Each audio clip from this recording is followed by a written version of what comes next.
Are pay-to-win games ruining Roblox? Recently, this discussion popped up again thanks to a little game called Blade Ball. Now, if you guys don't know or haven't heard of Blade Ball, it's one of the most popular games on Roblox. At the time of recording this, which is midday on a school day, it currently has 172,000 players. It also recently hit 1 billion total visits, becoming the first Roblox game to ever do that in under 50 days from its release. And while to support this insane growth here, they've been putting in a lot of updates. In the game, there is now an entire season pass. There's different crates that you can spin and buy. There's a Halloween spin raffle thingy, which I'm not actually sure how it works. You've got swords that you can buy, you've got group rewards, and you've also got this. This is a spinner, which is one of the only ways to get one of the most OP items in the game. You see, there's an ability called the Rapture ability. It's 2%, meaning every time you spin this wheel, you have a 2% chance of actually getting it. And unless you're grinding out coins for hours on end, you can pretty much only really get it with Robux. Even some of the best skills in the game, like Infinity here, you can only get it with Robux. You have to buy Robux with real money. And every update, it seems like more and more pay-to-win items are added into the game. Items that want me to spin Robux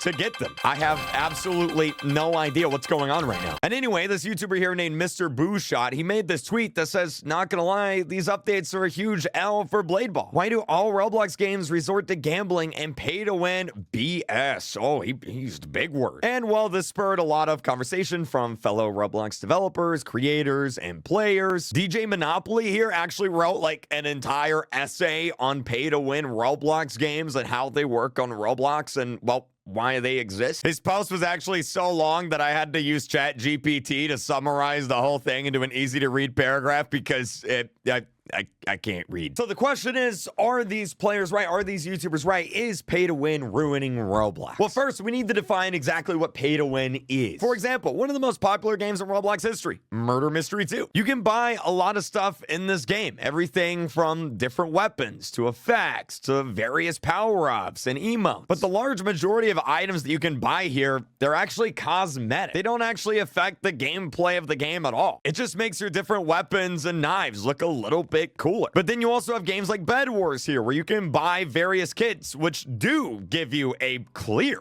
gameplay advantage over other players. Like, for example, consuming enemy souls grants health regeneration. Some of these kits can be really OP. But when most people think of pay to win, you're probably thinking of games like Pet Simulator X. Games where you can literally just go into the shop and buy game passes, pets, and various items that allow you to pretty much just skip most of the game. Like, if you're a new player and you bought one of these pets, well, then you'd pretty much have one of the best pets in the game right from the start, and you can pretty much just skip right to the end. A lot of the grind that normal players have to go through, well, you really don't have to do anymore. And clearly, a lot of players really hate stuff like this. You're probably watching this video right now and thinking, I hate this. Why do Roblox developers do this? Why are developers so greedy? And, well, there's actually a few reasons. There's basically 3 different ways to make money with a video game. Number 1 is selling the game. And what I mean by that is the next time you go to Walmart or Target, you go to the electronics section and you can buy a video game for $60 or $70. This doesn't really work on Roblox though, because all the games are free. The only game that's not free and is still popular is Bloxburg. And even then, this game is only like, what, 25 Robux? So you can't really sell a game on Roblox to make money. What about number 2 though? Selling cosmetics. In games like Fortnite, you can sell different player skins and emotes and cosmetics that make your characters look different while you're playing. And clearly, these are very popular. They're also not pay to win because they don't affect the actual gameplay. But in Roblox games, you can't really do that. It's hard for games like Bloxfruits to sell cosmetics because, well, Roblox already does that. You can go in the catalog, buy cosmetics to customize your skins, avatars, emotes, effects. If I were to buy this red anime straw hat that's totally not from One Piece, Bloxfruits wouldn't be making money. Roblox would. Now, some games do, in fact, make it work. For example, in Obby But You're on a Bike, you can buy different bike colors. You can make your bike look cooler. But how is a game like Natural Disaster Survival supposed to sell cosmetic items? You really can't. So for the majority of Roblox games, selling cosmetics just really isn't enough, which leaves, unfortunately, selling pay-to-win items. That's why Roblox games, most of them anyway, to some degree, have some level of pay-to-win items or game passes. To go back to the question presented at the top of the video, though, is pay-to-win ruining Roblox games? Well, the answer to that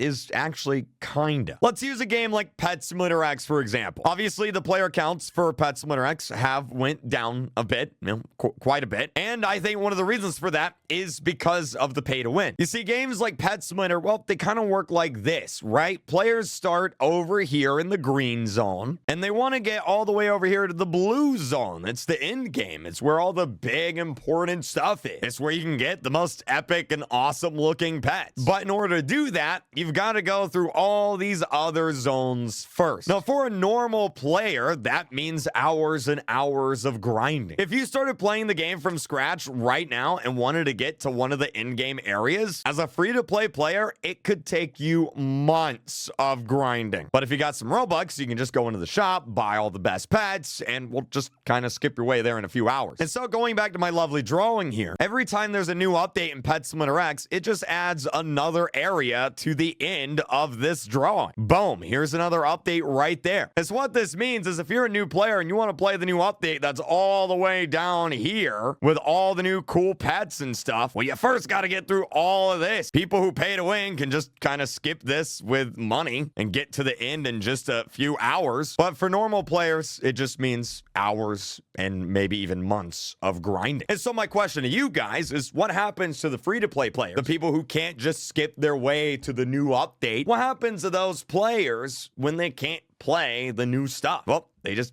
don't play. They just leave. And I think that's a big reason why simulators don't end up lasting that long usually. Obby But You're on a Bike is probably one of the greatest examples of this besides simulator games. The first world is actually really easy. You can totally beat this without paying any Robux. But if you go to one of the new worlds that gets really, really difficult, like World 7 here, well, for most Roblox players, it may be almost impossible to beat without spending Robux. Or using the ability like skipping stages here for 25 Robux. It allows you to just, well, skip past obstacles. Or abilities like the teleport gun here, which allows you to just, well, literally teleport your way through the game. Now, obviously, I suck at the game, but it was impossible for me to beat this without Robux. I just fell off again. And so what do you think happens to the 8-year-old thumbsuckers on their iPad that can't beat these levels without spending Robux? They get frustrated, and then they stop playing. They leave the game. And then over time, the players go down and down and down because they can't get to any of the new content. So to answer the question, is pay to win ruining Roblox games? Well, I think the answer is it certainly can. To a lot of Roblox games, some level of pay to win is necessary just to support the development costs of the game. But on the flip side, if the game gets too pay to win, like Arm Wrestling Simulator here, where to even get to the end of the game, you have to spend thousands of Robux, well, then people are going to stop playing, as you can see here. So I guess to summarize, it's a lot like this. In an ocean, in order for the ecosystem to succeed, you're gonna need a few whales. You're gonna need those players that spend a lot of Robux on a lot of different items to support the cost of the game. But you can't have just whales. You also need fish as well. You need players to just play the game, the free-to-play players who can't spend thousands of Robux on games. And if you don't have both, well, your ocean's not going to work and your game is going to die. Is that a good analogy? I think that was a pretty good analogy. Let me know your thoughts down in the comment section below.